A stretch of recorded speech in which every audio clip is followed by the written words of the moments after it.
Je commence donc par donner la parole au président Ibrahim Traoré, à tout seigneur dans cette affaire tout honneur. Il répond aux propos attacatoires tenus il y a quelques jours par le président français Emmanuel Macron, dans lesquels celui-ci, pour ainsi dire, essayait de montrer qu'en Afrique, c'est toujours la France qui est à la manœuvre, que les peuples africains sont à la remorque des 4 volontés de la France, que les dirigeants africains qui ont annoncé la fermeture des bases militaires françaises l'ont fait sous l'injonction de la France et que les États africains où la France avait ses bases militaires et qui maintenant les voient partir ne sont pas des monuments de gratitude parce qu'en fait on a oublié de dire merci à la France. En tout cas, vous vous souvenez de ce discours complètement incongru, absconce. Ce discours saugrenu, irrecevable, méprisant, condescendant, ce discours néocolonialiste, paternaliste à souhait, qui a été tenu lors de la conférence des ambassadeurs ici à Paris par le président Emmanuel Macron. Nul besoin ici de vous rappeler tous les termes utilisés par le président Macron à cette occasion. Il était littéralement en roue libre contre l'Afrique. Et depuis lors, le président Macron récolte ce qu'il voulait. Vous avez bien compris qu'il a décidé de mener la guerre informationnelle contre les Africains qui ne pensent pas comme lui. Votre serviteur, par ailleurs, en est une victime tout naturelle. Et dans le cadre de sa guerre informationnelle, le président Macron fonctionne par attaque-défense. Donc là, c'est lui qui était à l'attaque. Et maintenant, nous allons voir la défense qui a été délivrée par le président du Faso, le capitaine Ibrahim Traoré. Quand je prends dernièrement les propos d'Emmanuel Macron sur l'Afrique, eh bien, tout Africain conscient devrait donc comprendre très vite tout ce qu'il a pu nous dire et qu'est-ce que ça signifie. C'est une leçon que Emmanuel Macron a donnée encore au chef d'État africain, de se rattraper et de pouvoir vraiment mener cette lutte contre l'impérialisme. Mais en plus de ça, il a aussi insulté tous les Africains dans ses propos. Il y a une partie qui a retenu mon attention, là où il parlait d'ingratitude, et que l'ingratitude est une maladie non transmissible aux humains. Lui, il est humain, notre ingratitude n'est pas transmissible à lui. Voilà comment ce monsieur voit l'Afrique, voit les Africains. Nous ne sommes pas des humains à ses yeux. Peut-être que c'est lui qui n'est pas humain, il ne se met pas dans la classe des humains. Mais s'il y a bien un ingrat, c'est bien lui. Je pense que s'il n'est pas athée et qu'il prie, à chaque matin qu'il se réveille et qu'il prie, il devrait aussi prier les Africains. Parce que c'est grâce à nos ancêtres qu'il existe aujourd'hui une France. Il devrait nous prier. À ses yeux, nous ne devons pas être des humains, nous sommes plus que des humains. Ce sont des messages très forts qu'il passe. Moi, je pleure le peuple français. Mais quand même, il est bien pour l'Afrique. Il est un mal nécessaire pour nous. Ceux qui veulent se réveiller, se réveillent. Ceux qui ne veulent pas se réveiller, comme on le dit, on ne peut pas réveiller quelqu'un qui ne dort pas. Le capitaine Ibrahim Traoré, président actuel de Burkina Faso, s'est adressé à tous les Burkinabés à travers une vidéoconférence ce soir. Mais moi, je pense que ces messages s'adressent généralement à tous les Africains. Raison pour laquelle je vous prie de regarder cette vidéo jusqu'à la fin parce que ça vaut la peine. Le capitaine Ibrahim Traoré a d'abord commencé à dire que la démarche entreprise par le Tchad à travers le maréchal Idriss Déby est une démarche qui est sincère. Une démarche qui a d'abord commencé à dénoncer tous les accords militaires et économiques qui liaient la France au Tchad qui est déjà présente sur son territoire depuis maintenant des décennies et que la base militaire française qui est présente sur le sol tchadien doit devoir maintenant quitter à partir de ce mois de janvier. Le capitaine Ibrahim Traoré, la partie où je vous dis de prêter réellement attention, c'est qu'il a donné réponse mot par mot aux propos tenus par le président français Emmanuel Macron. Et raison pour laquelle je vous prie de regarder cette vidéo. Et c'est une leçon qu'on doit tirer de ces enseignements. Je souhaite aussi rappeler à tout un chacun que la lutte contre l'impérialisme doit être donc intégrée dans nos gènes maintenant. Ça doit être une lutte qui se mène de façon implacable et tous les jours. Parce que beaucoup de gens n'ont pas compris ce que c'est que cette lutte jusque-là. Nos vaillantes forces combattantes sont sur le terrain. Ils mènent le combat contre les valets manipulés, ces criminels qui écument nos campagnes, tous les jours, et tiennent bon pour amener la paix dans notre cher Faso. Autant ils le font, nos masses populaires laborieuses, que sont les agriculteurs, les éleveurs, se battent aussi également pour qu'on puisse atteindre l'autosuffisance alimentaire à travers donc l'accompagnement de tous les techniciens du ministère de l'Agriculture. C'est très important. Et autant qu'eux aussi se battent dans l'administration, nous devrons nous battre pour changer de mentalité. Cette décolonisation mentale, c'est la partie la plus difficile. Et c'est pour ça que nous tenons à vous rappeler constamment qu'il faut changer de mentalité, revenir à nos sources et nous battre. Et c'est ça aussi le combat contre l'impérialisme. Toutes les occasions nous sont offertes pour pouvoir comprendre l'impérialisme, ses manifestations. Quand je prends dernièrement les propos d'Emmanuel Macron sur l'Afrique, eh bien, tout Africain conscient devrait donc comprendre très vite tout ce qu'il a pu nous dire et qu'est-ce que ça signifie. Le général Tiani a dit il n'y a pas longtemps du changement donc de tactique ou de stratégie des forces françaises en Afrique, et je pense qu'il est venu le confirmer. Il s'agit de dissoudre et de garder un dispositif socle. Et Emmanuel Macron l'a si bien dit qu'on ne peut que le remercier pour cette sincérité, même si certains ont voulu mettre la poudre aux yeux de leur population, mais la réalité finit par rattraper aussi. Ils ne partiront pas de certains pays, ils ont juste dissous le dispositif. Vous ne les verrez plus dans des bases, mais dans les ambassades, ils seront là. Ils vont constituer des sociétés de sécurité pour sécuriser leurs sociétés qui existent dans ces pays-là. Mais les soldats seront là, mais vous ne les verrez plus en tenue ou rassemblés dans des bases. C'est tout ce que ça veut dire. Ils vont se réorganiser, mais seront là. Il a parlé de politesse vis-à-vis de certains chefs d'État en leur donnant la primauté d'annoncer donc la rupture ou le départ des forces françaises. Ça nous importe peu, on peut dire, mais tout ce que nous savons, c'est que si vous voulez une rupture avec ces forces impérialistes, c'est simple, on dénonce les accords. Tout commence par là-bas. Et je pense que l'exemple du Tchad, en tout cas, est palpable. Ils ont commencé par dénoncer les accords. Sinon, si on ne dénonce pas les accords, juste dire que les bases quittent, on n'a rien fait. Parce que le problème se trouve dans les accords coloniaux de défense qui ont été signés depuis l'indépendance. Le plus dangereux n'est pas ceux-là que vous voyez dans les bases. Le plus dangereux, ce sont les conseillers militaires. Les conseillers militaires existent dans tous ces pays. Ils ont existé au Burkina aussi jusqu'en fin 2022, jusqu'à ce que nous prenions nos responsabilités. Et qui sont ces conseillers militaires? C'est ceux-là qui sont censés mettre en pratique la politique de la France ici. Ils doivent travailler à rendre nos armées très faibles pour que la France puisse toujours avoir l'argument d'exister ici. Sous Blaise Compaoré, ils avaient réussi. Nos sentinelles prenaient donc la garde avec des bâtons. C'est ça que la France veut de nos armées. Lorsque nous arrivons à cette étape, nous n'avons pas le choix que de vouloir qu'ils viennent s'installer. Mais l'armée burkinabé a réussi à un moment donné à se débarrasser des conseillers militaires.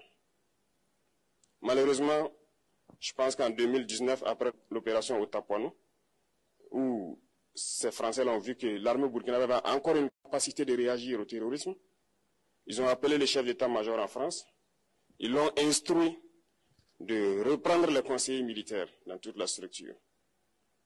Eh bien, il n'a pas accepté, mais au retour au pays, les politiques l'ont instruit d'accepter les conseillers militaires. Et c'est là que les conseillers militaires sont revenus dans l'armée burkinabé en 2019. Avec toutes les conséquences qu'on connaît, l'armée était en train de disparaître dans les années 2020-2021. Et d'ailleurs, c'est le moment où beaucoup de militaires ont dû déserter parce qu'il n'y avait plus d'espoir. On était en train de s'effondrer.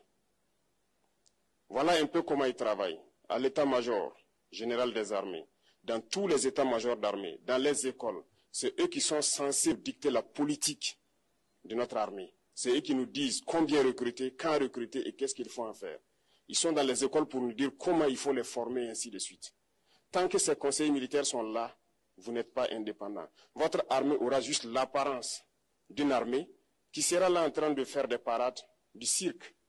Mais lorsque viendra la guerre, vous vous rendrez compte que la parade, c'est une chose, mais la guerre, c'est une autre chose. Il faut rompre les accords. C'est la seule façon d'avoir une armée indépendante et se construire, être fort. mais beaucoup de gens ne le comprennent pas peut-être. Et même avec ces accords, la France choisit dans nos États des élèves officiers pour aller les former. C'est à travers ces mêmes accords. Mais en réalité, ces officiers qui partent se former pour la plupart, pour la France, ils viennent pour servir l'État français dans leur pays. Ils ne viennent pas pour servir nos pays. Ils les forment pour qu'ils viennent servir les intérêts de l'État français. J'en veux pour preuve, lorsque nous nous sommes révoltés, beaucoup d'officiers au Burkina qui ont été formés en France ont été immédiatement contactés pour leur dire que c'est le moment de se mettre en action parce que vous avez été formés pour ça, pour servir les intérêts de la France. La plupart de ces officiers nous ont rendu compte, nous avons pris acte et nous continuons de suivre. Lorsque un officier formé en France arrive dans son pays et par malheur meurt soit par accident ou bien sur le champ de bataille, en France, il y a une nuit d'hommage aux morts dans l'armée, comme partout ailleurs. À la nuit d'hommage aux morts, on cite le nom de l'officier en question et on dit « mort pour la France ». Il ne le forme pas pour servir son pays, il le forme pour servir leur État. Et dans beaucoup d'États africains, il y en a plein de ces officiers. Combien sont patriotes, Dieu le sait. C'est une leçon que Emmanuel Macron a donnée encore aux chefs d'État africains, de se rattraper et de pouvoir vraiment mener cette lutte contre l'impérialisme. Mais en plus de ça, il a aussi insulté tous les Africains dans ses propos. Il y a une partie qui a retenu mon attention, là où il parlait d'ingratitude, et que l'ingratitude est une maladie non transmissible aux humains. Lui, il est humain, notre ingratitude n'est pas transmissible à lui. Voilà comment ce monsieur voit l'Afrique, voit les Africains. Nous ne sommes pas des humains à ses yeux. Peut-être que c'est lui qui n'est pas humain, il ne se met pas dans la classe des humains. Mais s'il y a bien un ingrat, c'est bien lui. Je pense que s'il n'est pas athée et qu'il prie, à chaque matin qu'il se réveille et qu'il prie, il devrait aussi prier les Africains. Parce que c'est grâce à nos ancêtres qu'il existe aujourd'hui une France. Il devrait nous prier. À ses yeux, nous ne devons pas être des humains, nous sommes plus que des humains. Ce sont des messages très forts qu'il passe. Moi, je pleure le peuple français. Mais quand même, il est bien pour l'Afrique. Il est un mal nécessaire pour nous. Ceux qui veulent se réveiller, se réveillent.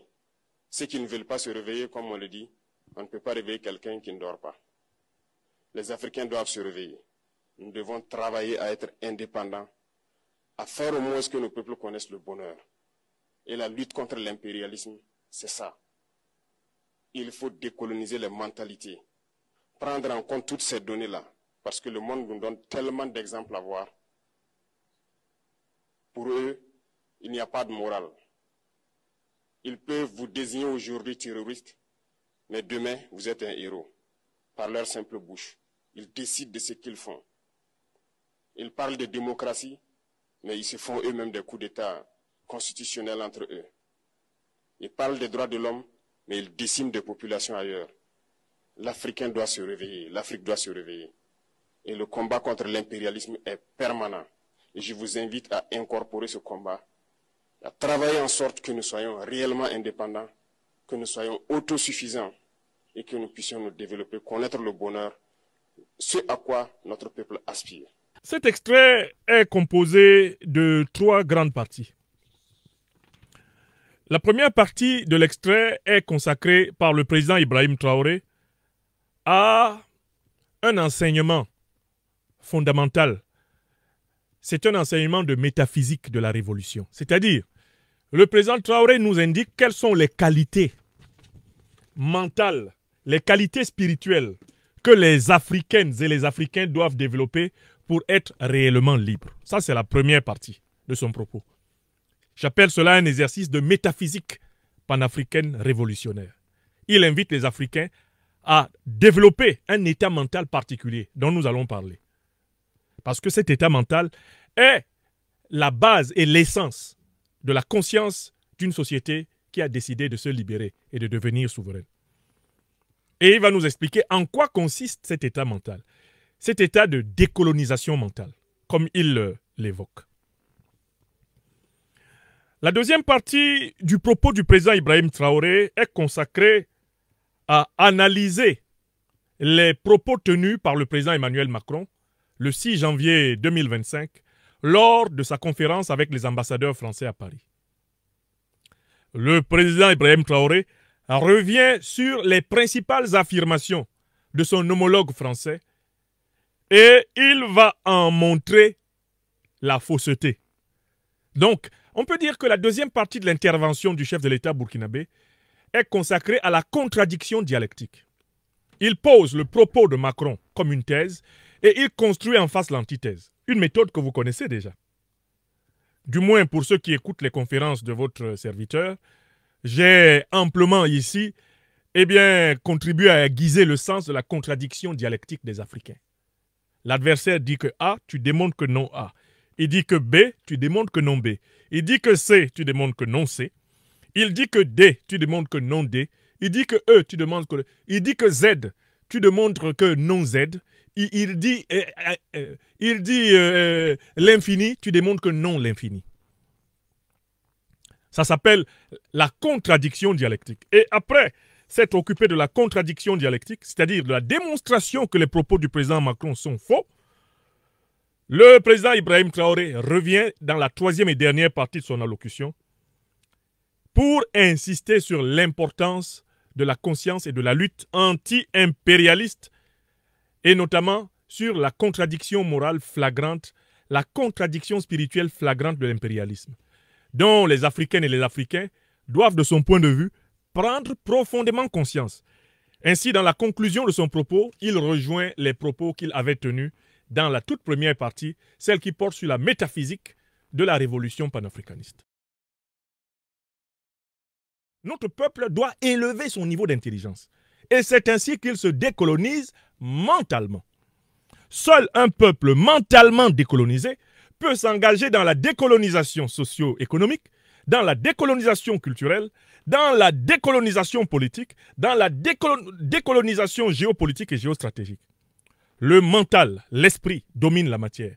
Et donc, celui qui n'a pas la maîtrise du mental ne peut pas maîtriser la matière. Tout le monde dans lequel nous sommes placés là est mental. Vous me regardez, mais je suis une image mentale dans votre esprit. Vous êtes des images. Tout ce qui nous entoure appartient au monde mental. Tout est esprit.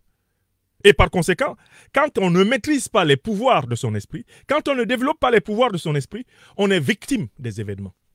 La première partie de l'intervention du président Ibrahim Traoré, c'est donc une invitation à se libérer intérieurement par la connaissance, par la réflexion, par la pensée, par la prière, par la méditation, par la discussion, par le partage, par l'éveil collectif. Il sait, le président Ibrahim Traoré, il le sait d'un savoir de biologiste, il le sait d'un savoir de militaire, maintenant il le sait d'un savoir d'homme politique que le mental est fondamental. Écrivez ça. Le mental est fondamental. Celui qui contrôle ton mental contrôle tout le reste. Car en fait, tous les gestes que tu poses tous les jours sont déterminés par ton mental. Donc si quelqu'un contrôle ton mental, il te contrôle. Tu marches comme ça, on pense que tu marches sur tes pieds, mais en fait, c'est lui qui te fait marcher. La décolonisation mentale est donc la clé intérieure de la libération africaine. D'où l'importance de l'éducation, et notamment d'une éducation délivrée des mensonges racistes, coloniaux, néocolonialistes, impérialistes et dictatoriaux. Les mensonges de la pseudo-science, de la domination hégémonique. On doit les extirper des crânes, des programmes, des classes, des collèges, des lycées, des universités. On doit les extirper des monuments, des boulevards. On doit extirper le grand mensonge de la domination dans toutes les entrailles de la société physique et de la société mentale où il s'est installé. La décolonisation mentale. Après M. Ousmane Sonko, Premier ministre sénégalais, le maréchal Idriss Déby du Tchad, c'est au tour du capitaine Ibrahim Traoré, président de Burkina Faso, de donner réponse aux propos qu'a tenus le président français, M. Emmanuel Macron, à l'encontre du peuple africain et surtout des pays qui abritent les bases militaires françaises. On sait très bien que ces deux précédentes ont déjà réellement répondu avec taille. Mais ce que le capitaine Ibrahim Traoré vient d'ajouter, je pense que c'est la cerise sur le gâteau. Et il nous permet aussi d'en tirer réellement une leçon de ces dires. L'enseignement qu'on doit tirer des propos de M.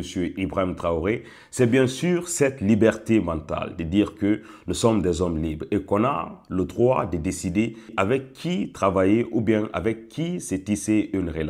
Ce n'est plus l'heure à laquelle que les gens doivent quitter leur pays pour venir dans nos pays respectifs, en général dans notre continent, pour nous dicter ce que nous devons faire. Sur ce, mes frères, je vous prie de laisser en commentaire tout ce que vous pensez concernant cette réponse détaillée du président burkinabé, le capitaine Ibrahim Traoré.